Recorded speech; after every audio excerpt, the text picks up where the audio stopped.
Bringing you the top stories from Bonners Ferry to St. Mary's and everywhere in between, this is the North Idaho Prepcast with Ryan Scaggs. That's right. Another edition of the North Idaho Prepcast on the way here on IdahoSports.com.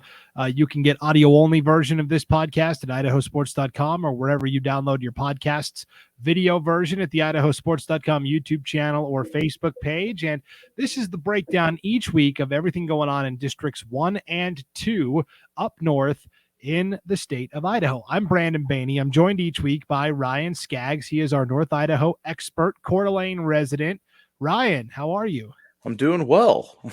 I'm with the living today. So yeah, didn't have COVID like you had. I just had a nice bout of stomach bug. So we're back.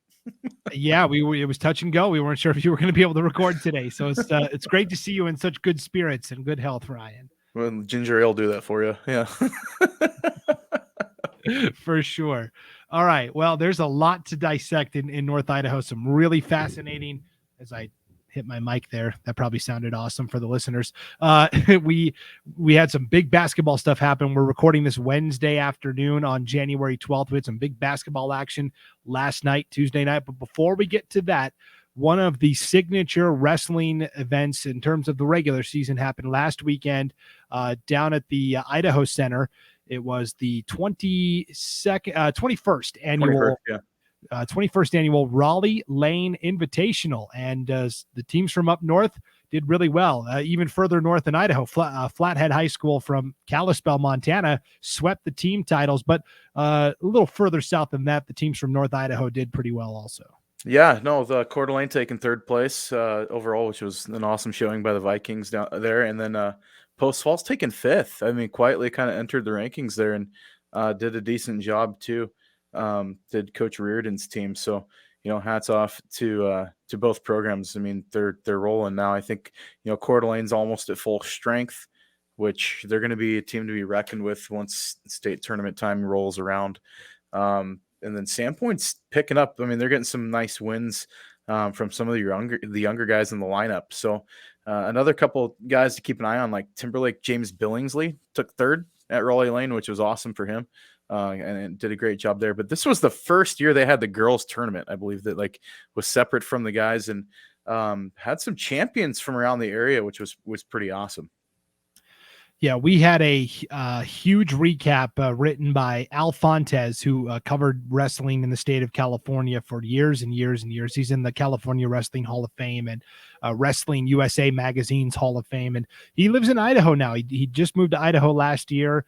He's covering the sport of wrestling. He's an assistant coach at Rocky Mountain High School in Meridian. But he wrote a big, huge recap for us on IdahoSports.com. So if you haven't seen that yet, go to the homepage, IdahoSports.com. It's right there.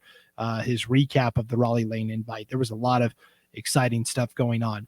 My big question for you, Ryan, is I was a little surprised by the gap in terms of team scores when you look at the boys. Flathead won it from Montana, but then Meridian took second, and they're the defending champions. And then there was a pretty significant gap between Meridian in second and Coeur d'Alene in third. Meridian had 206. Coeur d'Alene scored 152. Does that concern you at all? I mean, it just says that Meridian had a lot more guys than what you call the blood rounds, which would be like, battling for fifth and sixth, third and fourth, getting those wins. Those do count in the grand scheme of things and getting the placing points after it's all said and done. I know Coeur d'Alene had a few guys just miss out of placing in the top five. And, that did hurt him a little bit in the point standings. I don't take too much into it yet because there were so many schools from other states. And then, I was reading, I think it was the Idaho Press did a great article about kind of comparing Rollie Lane to the movie Hoosiers, of where like classifications be darned. You had finals matches of guys from like the 2A wrestling champs from like 5A. And it was a great tournament. I was able to watch and follow it along. But, I wouldn't put a ton into it yet necessarily because, state tournament seeding does, matter into a lot of like final results and stuff and where guys end up, especially if you get in a second bid.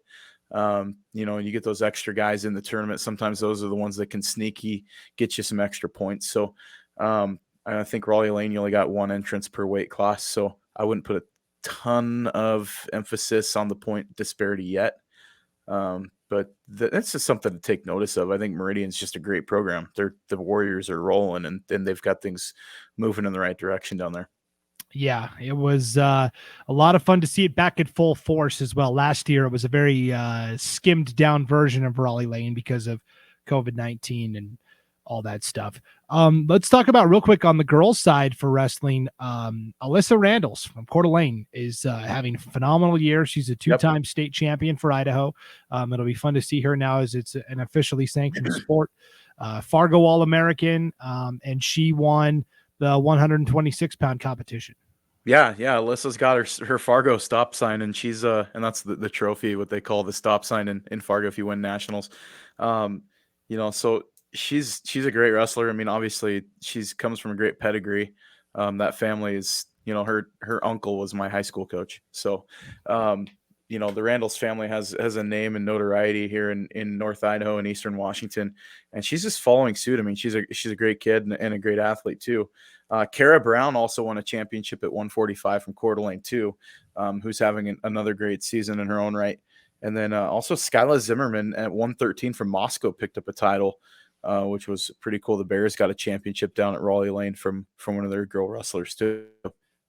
Yeah, Moscow we kind of forget about sometimes because they are the outlier in terms of 5A, 4A competition, in terms of geography, right? Them in Lewiston, it's easy to lose sight of what's going on there. But you're right, Skyla Zimmerman, and her sister Kira Zimmerman also wrestles for Moscow. Yeah, she took third. Yeah. So great showing for the Bears from them, and then also got a third place finish from Cadence Beck from Grangeville, which was cool. Haley McNeil from Potlatch got fourth, and then Abigail Piper from Post Falls took fifth. So some area wrestlers on the girls' side did very well, which was great to see. Yeah, it was an all-North final. Skyla Zimmerman pinned Cadence Beck from Grangeville to win that title at 113. So yeah, that's awesome. Yeah, that was really cool. No surprise, a lot of good wrestling up north. In terms of the schedule, what's kind of the next big event? Do we get back more into duels or so smaller? this weekend you've got River City Duels, which is at Post Falls, which is going to be a great tournament. You've got the North Idaho Rumble coming up at Coeur d'Alene. I believe that's next weekend. So back-to-back weekends of solid wrestling, and then you kind of get a little bit of a break, and then there's a few smaller tournaments. I think Bonners Ferry's hosting a tournament the weekend after the North Idaho Rumble, and then you're getting into district time. So it's upon us quickly, and it's sneaking up, but there's some great wrestling to be had up here, and some great tournaments. I mean, the River City Duels one is one of the funner ones because it's instead of an individual tournament, you get to actually see, the dual meets take place and who fills the lineups and stuff. And, it's going to be, there's some teams from Southern Nampa's going to be up here for it. I believe Columbia's coming up as well. So there'll be some great wrestling that's going to take place up here. Yeah, I'm excited. I'm really excited as we get into January, February. Things really start to heat up. So we'll keep an eye on everybody up north. Let's move on to basketball now, where there was a lot of excellent action. Even last night, you had Coeur d'Alene and Lake City playing for the first time. Wasn't the fight for the fish. That was supposed to be last weekend and got moved because of bad weather. There's a lot of games still getting wiped out up there because of the weather. Has that calmed down at all, Ryan? The weather's coming. We had rain today and through the weekend for the most part. So we still have snow on the ground, but, the roads are fairly clear now, which has been good. It's calming down. I know up north, you get around Bonners Ferry, they've got quite a bit of snow. I think they're over 2 feet. Sandpoint's got around that too, but for the most part, the outlying areas are all pretty cleared up now. It was pretty gnarly Thursday, Friday last week, though. Yeah, and if it's not the weather, then it's the illness going through teams. I saw Lapway had to cancel their game with St. Mary's on Monday night. In girls basketball, the Genesee girls had to move their schedule around. So that is still something we're contending with a little bit as well. So let's start on the girls' side, because I think the most surprising girls, not surprising to the team that won, but surprising to a lot of observers that don't live in North Idaho. the fact that Coeur d'Alene beat Lake City last night in girls basketball. It was Lake City's second loss of the year, first since the Tarkanian Classic final. And again, each week here on the North Idaho Prepcast, we bring you the North Idaho 9. These are Ryan Scaggs' personal power rankings. You want to get mad? You can find me on Twitter and give me all the hate mail you want. Yeah, go ahead. Give us that Twitter handle real quick, Ryan. At N Idaho Game Night. So at North Idaho Game Night, at N Idaho Game Night. Okay, N Idaho Game Night. So let's see. This is his personal power rankings of the 9 best teams in North Idaho, regardless of classification size. So here is the girls, North Idaho 9. And again, if you're watching the video of this, we've got it at the bottom of the screen so you can read it. If you're listening audio only, we will go over the whole list, so just follow along. So your top 2 teams flip-flopped. You had Lake City 1 last week, Coeur d'Alene 2, obviously with the Vikings head-to-head win. Those 2 flip-flop. I don't know what the Vikings have to do to get any respect. They're playing the role of just the Rodney Dangerfield effect, where they can't get any movement in the polls. They go at 5 and Lake City stays put. I'm like, come on now. But yeah, the Vikings won a tough game last night against Lake City. They moved to my number 1 slot just due to head-to-head. I think that we're going to see those top 3 flip-flop the rest of the way out. It wouldn't surprise me if Post Falls sneaks a game from Coeur d'Alene, or even Lake City for that matter. It wouldn't surprise me if Coeur d'Alene sweeps Lake City. I mean, that really wouldn't shock me either. I think that, those 3 teams are kind of the cream of the crop right now in the state. There's a few other ones that are really good. I mean, Timberline's good and Thunder Ridge is really good too. But, they're all state placing caliber teams. And, they play great defense. Offensively is where I think they're really starting to find their stride. I mean, we're starting to see some scores that usually you'll see like late in the year, they clamp down. You'll see like maybe a team will touch the low 50s or something. You're still seeing teams, hit the 50s and 60s. And we saw Lapway the other night throw up 86, I think, in their win against Genesee or Logos. So it was kind of ridiculous. We've seen some gaudy scores out there. But so we got the Vikings 1, Lake City 2, Post Falls at 3, Lapway at 4. Timberlake is at 5. They're a team to keep an eye on. I think that the Tigers are sorely underrated just because of their youth. But talent-wise, they are crazy good. Grangeville's right there at 6, Prairie 7, Kendrick at 8, and then Wallace at 9. Wallace, they just lost the other night to Kellogg in OT. We were kind of wondering where Wallace sat as far as, how do they match up against some of the other teams. If they're losing to a really good Kellogg team in OT, that says a lot about that program. And I think this year might be the year they punch their ticket and they end up finding a way to Southern Idaho.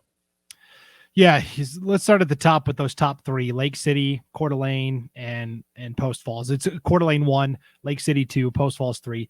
They all play in the same conference, obviously. We're going to find out real quick. I mean, Coeur d'Alene plays Post Falls Friday night. And then they'll turn around and play in the fight for the fish, Lake City on the 21st, and they'll play Post Falls again on the 20th. They're all finally starting to play each other. Yep. And we'll have a bunch of those games too. So I'm looking forward to finally catching those, that we can have them in person and be able to provide that broadcast, because there's going to be some amazing basketball that's going to be played up here in North Idaho over the next 4 or 5 weeks. That's right. The rumors are true. North Idaho Game Night is back on IdahoSports.com. Audio only broadcasts for the most part.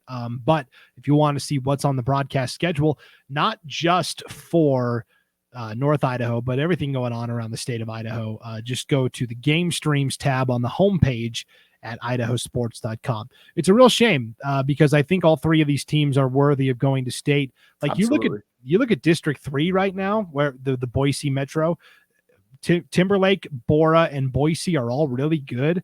And after that, there's a pretty significant drop-off. I think all 3 teams from the north could beat 4th place and 5th place from District 3. And they're going to get 4.5 teams, and they're going to get that 4th team in automatically. And then their 5th place team is going to play a play-in game against whoever finishes runner-up in this district. Unfortunate. Very unfortunate. Yeah. It's a bummer for sure. The other one that stood out to me was Timberlake at 5. I think you're right. I think they're very quietly going about their business. It's been a long time since they didn't win the IML, right? I can't even remember how many years it is, but it's 7-8 years, something like that. I mean, it's a very impressive run. Yeah. They've got a lot of good, solid young players. I think Kellogg is also a very good team. I do Kellogg, too. Yeah. whoever finishes second place from that district will have a chance to go to state via a play-in game. Mm-hmm. And I think Kellogg would stand a great chance. They got great play down the post. I mean, and if you're going to be able to play down low and defend, that means they're going to defend well too. I give the Tigers, I give them a puncher's chance. Well, Timberlake winning the championship, but I think Kellogg could show up and they could absolutely make some noise if they get a play-in game. And I wouldn't want to face them if they're a play-in opponent. Absolutely not. Yeah, Kellogg's got Haley Cheney at 6'1", and also Kay Reed at 6 foot.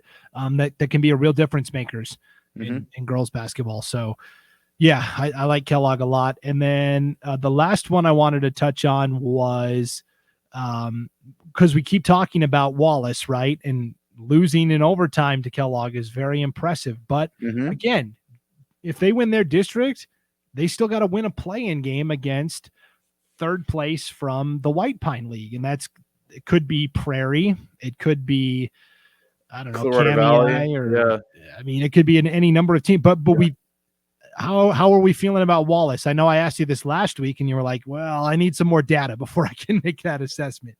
You still needing more? I'm getting some confidence in them. I think I'd kind of laid my claim. I think that they get that bid to state. I think they win the play-in game. It's you look at the enthusiasm behind their program. The kids are playing just really stinking hard. They're playing good basketball. I mean, they're going up classifications, playing Kellogg and taking them to OT, and that's a team that could be playing a state in the 3As. I give Wallace. I'm going to give them benefit of the doubt. I think we're going to see enough. Obviously, their league schedule isn't going to hand them anything too difficult necessarily, but I think that we could definitely see them win that play-in game. It would not surprise me one bit. Which, again, is not their fault. So no, absolutely. I think what's most impressive is they lost to Kellogg earlier this year, 42-24. I mean, they nearly got doubled up, and the improvement that they've made in that time to only lose by 5 in the rematch, I think is pretty impressive. Yeah, it says a lot. Well, that's the North Idaho 9 for girls basketball. Let's switch over to the boys side now. Again, these are the top 9 teams, according to Ryan Scaggs, his own personal opinion.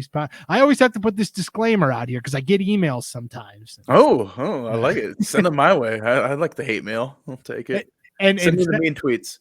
That's right. We want to hear feedback from all the fans out there. So here are the North Idaho 9 for boys basketball. You had Lake City and Coeur d'Alene play last night in boys hoops as well. Coeur d'Alene's kind of been a mainstay in the boys basketball polls, which, I'm not saying they don't deserve to, but maybe they've been in over some other teams that I thought should be in ahead of them. But Lake City last night clearly showed that they're still the team to beat. Yeah, Lake City, almost beat them by almost 30. I think it was a 29-point game. So not really close game by any stretch. But Lake City is just, I've been saying all year, they're the best team in the state.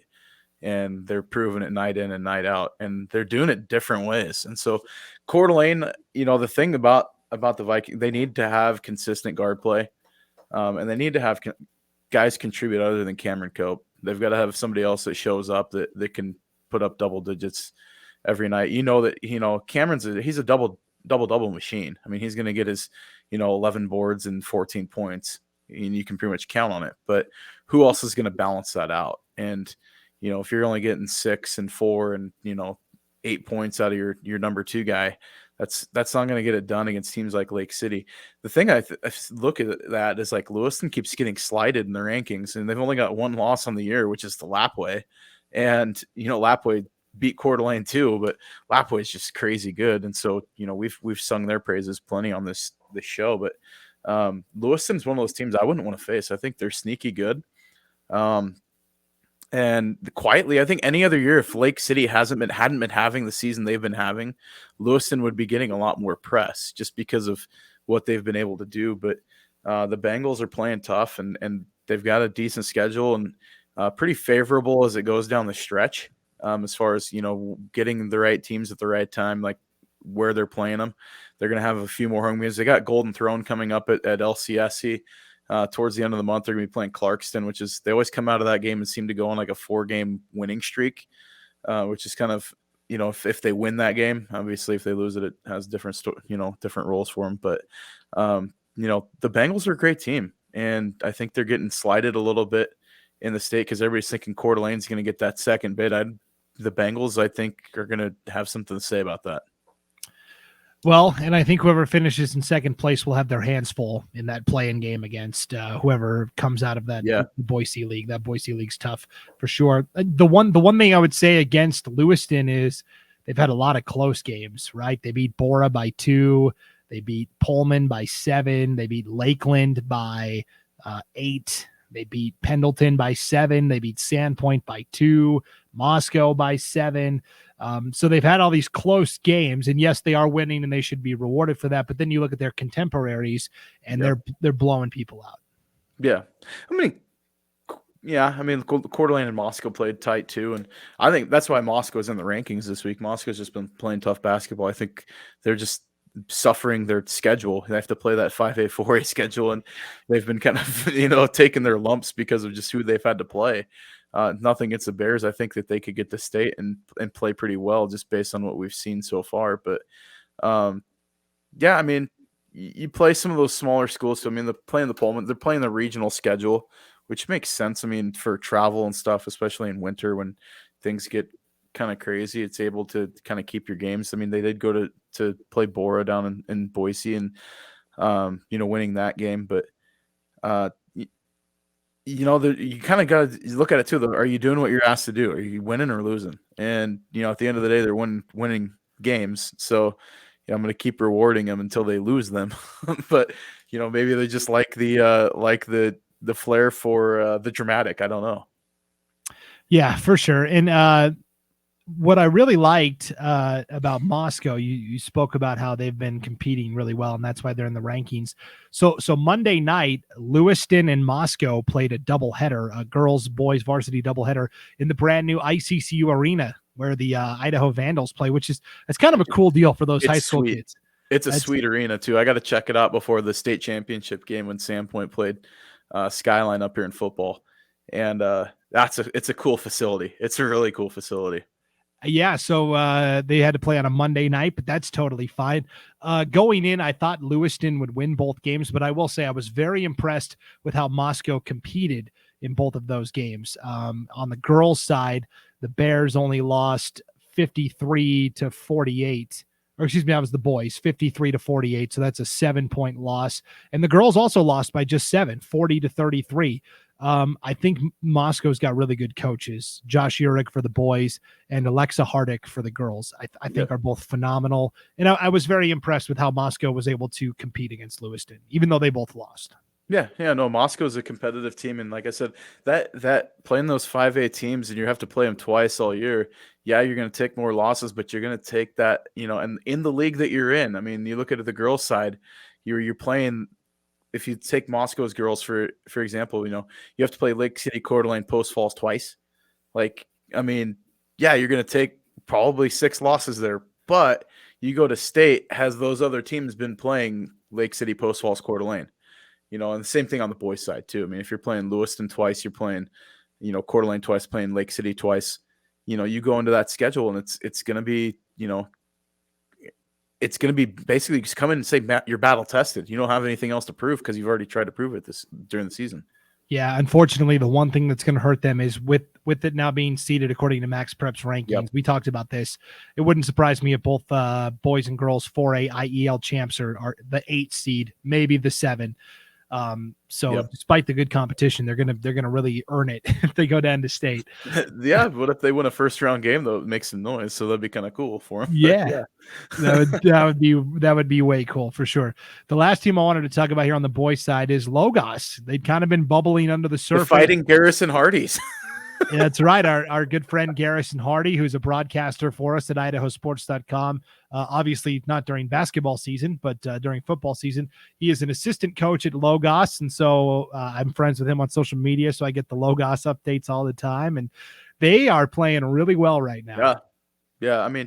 They had that one big loss to Lapway, and since then they've gone on a streak. They haven't lost. They haven't lost since, and they beat 2 ranked teams back to back between, I think, Prairie and Kamiah. So, you look at their schedule, like, good grief, they're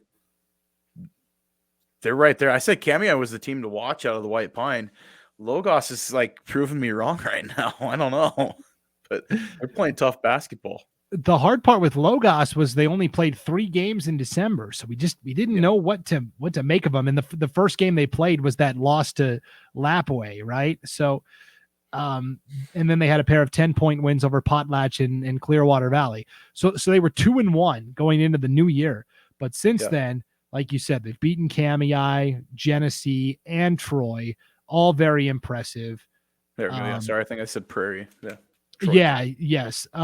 So yeah, they're 6-1 overall, 5-1 in the conference. They play Prairie Friday night in Cottonwood. So that'll be the next big test for Logos is can they get a win there? Yeah, and I think that that's going to be a very, very spirited game. I mean, you look at what Prairie does, and they just kind of smother you on defense, and they play with kind of a ferocity is how I would really describe the Pirates and their attack in basketball. And they've kind of played basketball like how their team plays football. And, like I said, they can run a 32 belly option and then they'll run 3-2 zone. But it's the way they show up, and that's going to be a great game and a kind of litmus test, I think, for who's going to finish, with those bids going into the into the district tournament. But you look at just kind of do the scenario of that semifinal for the White Pine League Championship would be Prairie, Logos, Kamei, and Lapway. I mean, come on, that's like state like semis. You wouldn't surprise me one bit. The battle for third place is going to be fascinating because you don't want to finish fourth because then you're playing Lapway in the semis. You want to avoid that for as long as possible.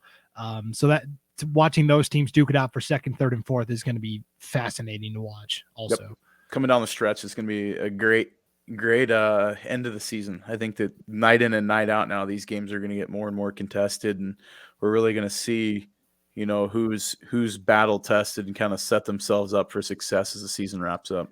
Yeah, and I will say that because so many games got pushed around because of weather and whatnot, that the back end of the schedule is really loaded in the White Pine League, both at the D1 and D2 levels. So, man, there's going to be no nights off. Can I give a shout out real quick to St. John Bosco for boys hoops, the Patriots? I was looking at their schedule. They've been showing out a little bit. They are Coach Alexander Fry, and he hasn't even been with the team this week. He's been sick. So assistant coach, another Fry. They're all coached by Frys up there. Alexander Fry coaches the boys. The girls coach is also a Fry, and the assistant coach on the boys staff is a Fry. And so Alexander was sick this week. So the assistant coach is stepping in. All they did was beat Nez Perce 62-43. They lost to Clearwater Valley by 4, but that's not a conference game. They're playing really well. They're 3-1 in the league, 5-3 overall.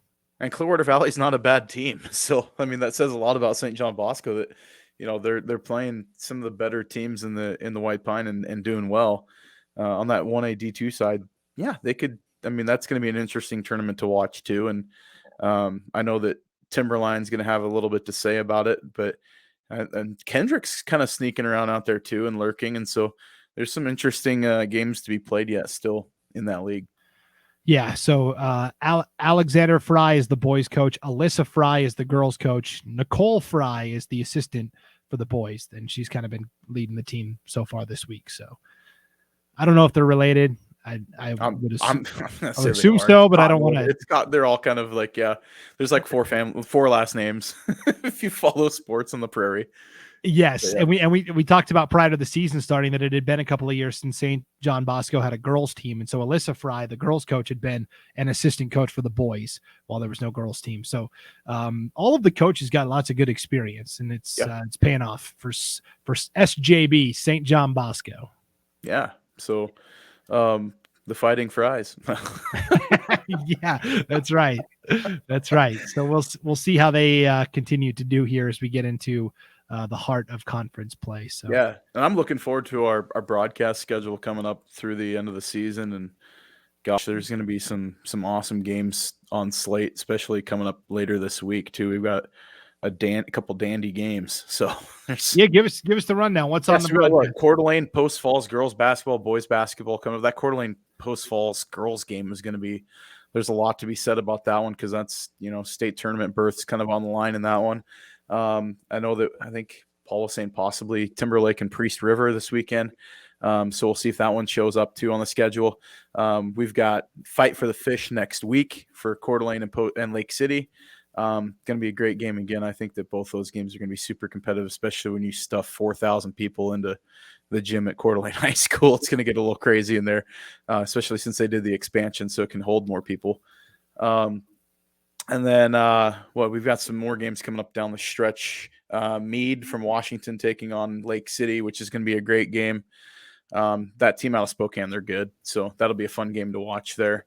I'm trying to find the rest of it. Sorry, I'm kind of on the slow roll on that one. No, I was thinking more just this week because if you get too far out, people forget. So yeah, Lakeside Genesis Prep and then Lakeland and Post Falls. So yeah, some good games coming up down the stretch. For sure. Real quick, before we go, speaking of rivalry games, the Clash of the Claws is this week. That's Kellogg and Bonners Ferry. You like that? The Clash of the Claws? I do. I dig that. So on the Kellogg High School Facebook page, they made a post yesterday. It says they're supposed to play on Saturday, but they're going to play Friday instead. Due to unforeseen circumstances, the Clash of the Claws competition with Bonners Ferry has unfortunately been canceled for this Saturday, January 15th. Kellogg will not be able to supply enough players, coaches, or community members at this event due to the tragic passing away of a beloved community member. Many of our hearts will be supporting this family on Saturday instead. So they'll play on Friday. So not sure what's going on there, but certainly our thoughts and prayers are with the folks in Kellogg and what's going on up there. So yeah. No, I kind of have a little bit of an idea of what's going on, and we'll just kind of leave it at that. And hopefully they find they can rally around the passing and maybe have a few huge victory on Friday night. So yeah, for sure. Unfortunate circumstances though. Yeah, certainly. So we're thinking of everybody up there in Kellogg as well. So yeah. That'll do it for this edition of the North Idaho Prepcast. As always, good stuff.